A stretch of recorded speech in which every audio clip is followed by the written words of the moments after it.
Hello everyone and welcome back to my YouTube channel. I am losing my voice, so if you see a lot of cuts in the video, it's when I'm editing out me clearing my throat or me coughing. In today's video, I'm going to talk about 5 things that we as a collective need to leave in 2025. Now, these are just my opinions, and if you disagree, feel free to tell me so in the comments below and we can have a discussion about it. Probably not, because I don't know, this is just for fun, and these are things that I see that I'm just like, ugh, why? So the first thing that we're leaving in 2025 is overconsumption. Like, we need to leave overconsumption in 2025 by force, by fire. By force, by fire. Okay, we need to leave it because it serves no one but the rich.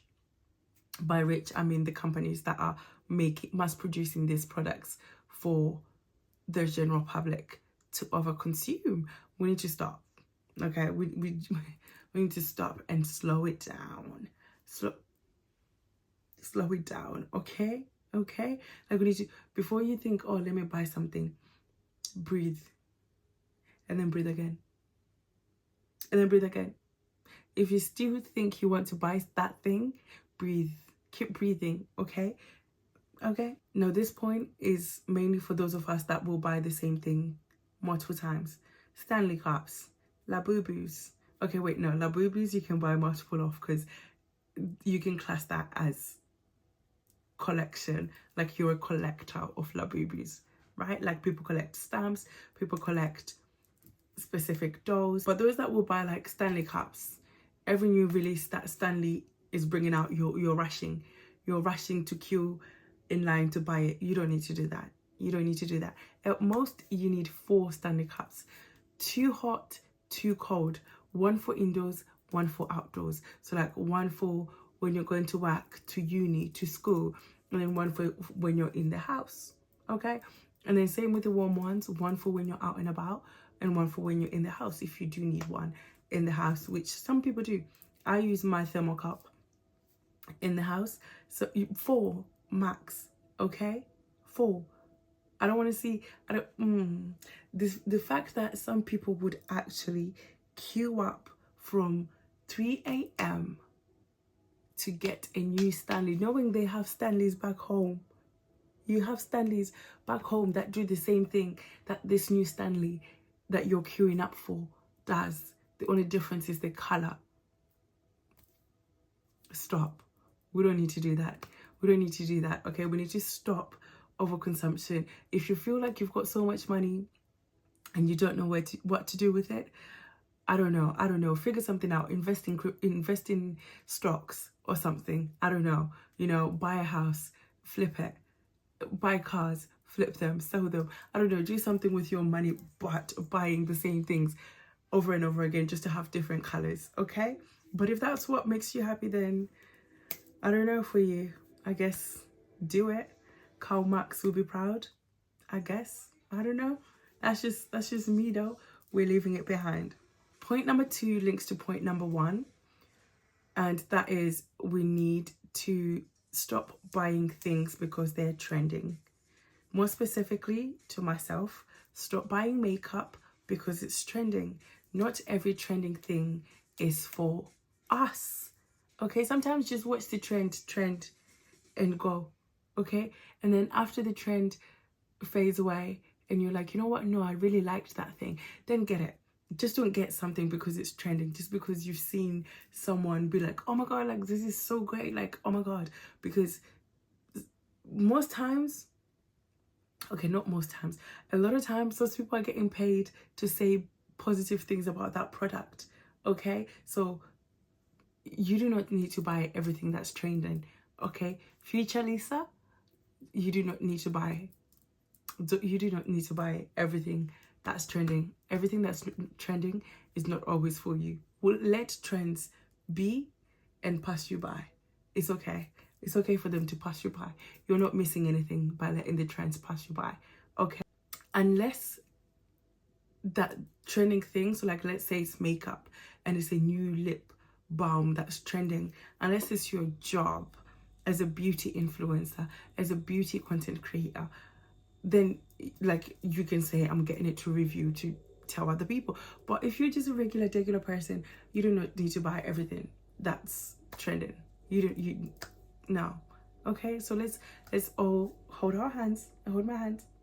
Put your hands here. Okay, we're both leaving overconsumption and overbuying in 2025. Okay.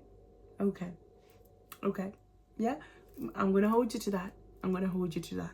Number 3 applies to those aspiring to be content creators or content creators themselves. We need to stop with the unrealistic routines. Let's say together, we need to stop with the unrealistic routines, and we're leaving unrealistic routines in 2025. We're leaving them there, because sometimes I'm on TikTok and I'm watching things and someone's like, oh, like my 5 to 9 before my 9 to 5, and I'm like, what? And like a lot of people laughed and clowned Aston Hall for his routine, for being so unrealistic, dramatic, fake, whatever. And a lot of the ones that I see, I'm like, no way.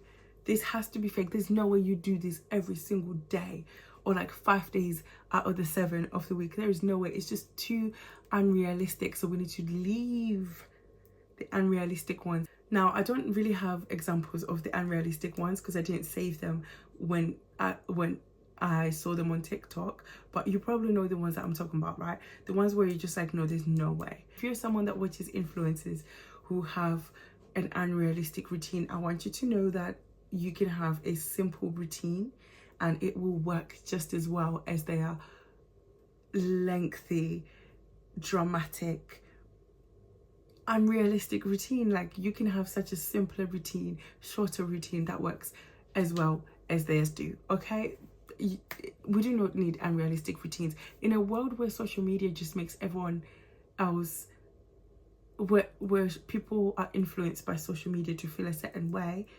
It's not needed. Just create a simple routine. And that's why I love when I'm on TikTok and someone's like, my night routine, and then it's just them like having dinner, having a glass of wine, running a bath, having a bath, doing their skincare. They're done. They're in bed. Okay, you do not need to do this and that. You do not need to do it. Not every day, at least 1 day a week. Yeah, sure, to get ahead of yourself. Or like if you're a busy person and you spend one morning or one evening just doing everything that makes the rest of your week easier, fair enough. But the one that are telling you that they do it every single day, we need to leave that. Leave it here now in the 2025. Number four has been bugging me for the longest. Like, out of everything, like, I'm willing to let you take number 1, overconsumption, into 2025 if it means that we leave point number 4 in 2025. Like, you can take overconsumption into 2026 if we leave this. This is how much it just grates on me. I hate it. It makes me feel certain things and I'm like, no, I don't like that. So number 4 is TikTok shop ads. TikTok shop adverts. No. And let me actually land, right? I love TikTok and TikTok shop in the sense that it has given a lot of people a chance to make an income easy. Yeah, like, it's not easy, but it's also easy because you get a product and you're like, hey, yeah, buy it. And if people buy it, they buy it. If they don't, they don't. But like, you can make money advertising, right? It's a what's the word? It's a way for people to get revenue, like a side hustle. Do you know what I mean? Like, you could easily do it as a side hustle and make more money, or you could do it as a main job and make more money. But what we need to leave behind is those adverts that are just are outrageous, that are just crazy. Like, I have seen people say some things that I'm like, what? When they're trying to promote a product. I'm like, nah, there has to be a better way. But I'm talking about the ones that are like, oh, my dad is a physician and has been a physician for the past 20 years, and this is the one product that he swears by. This is the one product that he says will get rid of this. My sister is a dermatologist and this is the advice she gave me. My friend, if your sister, your father had all this free knowledge to give, they would do it themselves, okay? They would do it themselves. Matter of fact, let it be those physicians and dermatologists that are advertising the product. Because what? Like the concept of making up a lie of your family member being someone in the health in the health field, in the well-being field, as a dermatologist, a GP, a doctor, a physician, and then them telling you about a product that they swear by that you can find on TikTok shop. I don't know. It just, I don't know. It just doesn't seem right to me. It doesn't seem right to me. And I hate those adverts, right? Because one, it's misinformation and you're misleading people, because you're basically telling people that this is dermatologically backed, or like backed by a doctor, where actually there's no doctor backing it. You just made that up. And other people might not know that. Maybe I should doubt this information coming from someone who claims that their father's cousin, grandpa's dad's dog is a physician. They might not think to second guess that, but it is very misleading and it is very dangerous, right? Another type of video is the advert is one where they're like, doctors don't want you to know this, doctors don't want you to know this, GPs don't want you to know this. And I'm like,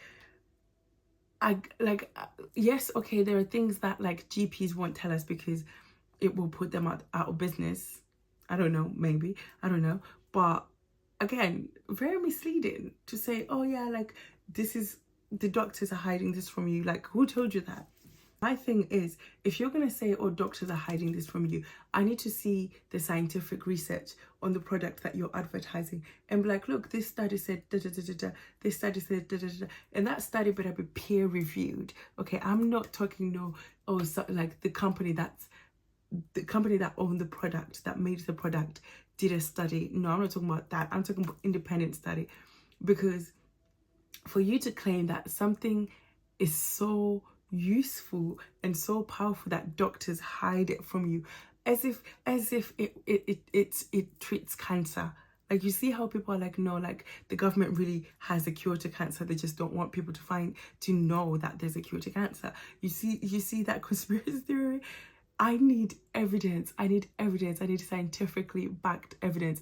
If that is your way of advertising, I need you to back it with evidence. And then lastly, the type of ads that I hate are those ones where they make up fake scenarios. Guys, we need to leave them. Like, if you want to make TikTok shop, selling on TikTok shop your thing, sure, go for it. But like, you have to be creative, or you have just advertise. Like, there's nothing wrong with just getting a product and be like, hey guys, I swear by this product. I've been using this. I actually do swear by this product. I've been using this for X amount of time. 5 years I've been using this, and it helps me get rid of, when my hair is itchy from braiding, I just spray it and it relieves the itching. Do that, because then people are like, okay, you know what, you got experience. I don't want you being like, you know, like, imagine I lived with my little sister, and then I set it up and my little sister's using it, and then I bust into my room and I'm like, what you're using my product again? It keeps running out because of you. What? Like, I told you to stop coming in my room. Like, no I'm tired. Guys, I'm actually so tired. I hate them. They make me cringe, and they make me not want to buy the product. Like, even if it's a product that I'm like, no, that would actually be quite useful for me. No sir, I'm not buying it after that. Because no, just advertising, just stand here and talk about it. Talk about it. Talk about your experiences of using it. Adding on to that, the people that are like, if you're in your 50s and you're not using this, you're doing it wrong. If you're a gym bro and you're not using this, you're doing it wrong. You're wasting your time. Oh, finish. Just mute the video. I don't want to care, because why are you generalizing? Why are you generalizing? That tells me everything I need to know. Because if that's all you can say, like, oh, like, if you're in your 50s and you're not using this primer, then I don't know for you. That's why your makeup is rubbish. You're generalizing. And that, I can't trust you, because if you really knew about the product, you'd be like, well, if you're in your 50s, you'd benefit from using this if you're trying to get healthier and fitter, because this will help you. Do that. I don't want to. We need to be more creative with our advertising. Or if you are not creative, or you can't be asked to be creative, just talk about the product. Hi, I like this because it does this for this problem that I have. It fixes it by Don't claim to know things that you don't. Don't claim to know scientific things that you don't. Or if you just got the product, just be like, hi guys, I just got this product, I can't wait to try it and tell you what and show you the results. Do that. It's so simple. You do not have to make up a whole plot line. I don't know if it's the shops that are requesting you to do this, but you need to stop. Okay, you need to stop. I don't want to see it. I'm sick.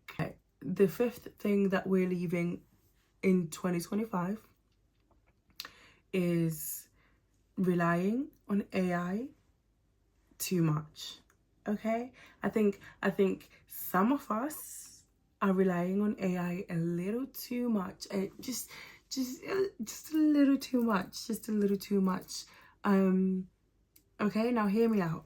Using AI to boost, enhance, improve your creativity, fine, because AI has been used for a long time for that. Like, remember back in the day where you would add your name and then be like, oh, come up with a username for me, random name generator. That's AI. That's AI. So I think AI has its place in this world, but its place is not replacing common sense, natural curiosity. It does not have a place in our personal lives. It should not have a place in our personal lives, because why am I hearing that people are using ChatGPT to write their vows, to write, you know, when someone like needs what's it called, reassurance. Like, let's say two people are in a relationship and one of them is like, oh, like, I just don't think you love me like that. How are people, how is your first thought when you receive that message? Oh, I don't really think like you like me like that. Or, you know, I'm not like, I don't feel like we're progressing in a relationship. Your first thought is to run to ChatGPT. Boom, come up with a response for me. Are you not embarrassed? Are we, guys, are we not embarrassed? Are we, is this what we have come to? Is this what we have come to? Now, ChatGPT should not replace common sense. Like I said earlier, the natural curiosity that humans have, it should not replace that. Sometimes you should just be able to Google something and like read up the research about it, or look on whatever and see what other people are saying about it. Don't just run to ChatGPT and be like, hey, so no, ChatGPT has no place, should have no place in our personal lives. Professional lives is a different matter, because, you know, you need help writing a professional email and you use Grammarly. That's AI, that's helping you. But as far as for people writing wedding vows with ChatGPT, writing lengthy, heartfelt messages to their partners using ChatGPT, I fear we as a collective have lost the plot. We've lost the plot, because what do you mean your partner is seeking some reassurance from you and it's not even coming from you, it's coming from ChatGPT? let me find out that someone has sent me a long paragraph and it's got 100% plagiarism. Like, no, we need to leave it. Like, I think we can use ChatGPT, not ChatGPT, we can use AI for fun little things to enhance your creativity, like I said, for professional reasons. Of course, like the goal should always be to better yourself. You should be using the AI to better yourself. So like if you're using it to write an important email that needs to be very formal, you should be learning from that email so that next time you don't have to rely on it, you can do it yourself. The goal should never be to just have ChatGPT or any AI software to do something for you all the time. It should not be. Now, sometimes I do use AI when I can't be asked to think, but I am leaving this in 2025. I'm leaving it because what do you mean I'm asking AI? What?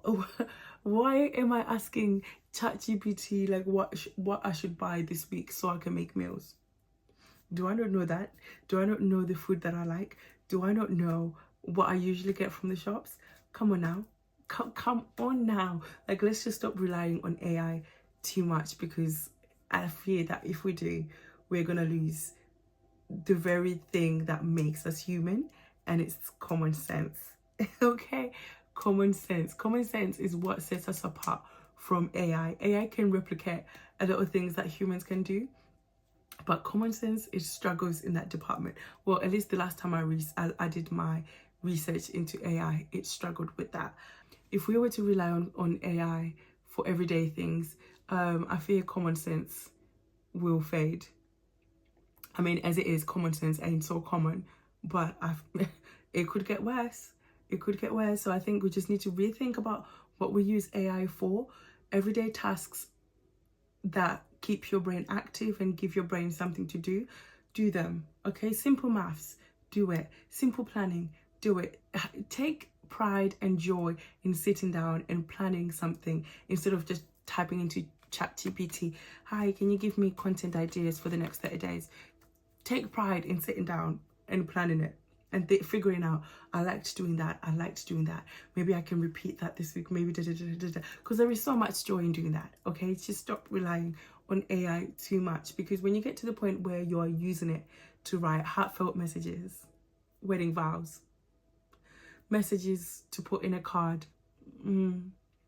we've lost it. So those are the things that I will be leaving in 2025, and I think we as a collective should also leave in 2025. Let me know what else we should leave in 2025, and maybe I will leave some of the things that you are leaving in 2025. But as for me, those are my five most important things that I think as a collective we should leave behind. Okay, just hold my hand again. Okay, yeah, we're gonna leave them behind, all of them.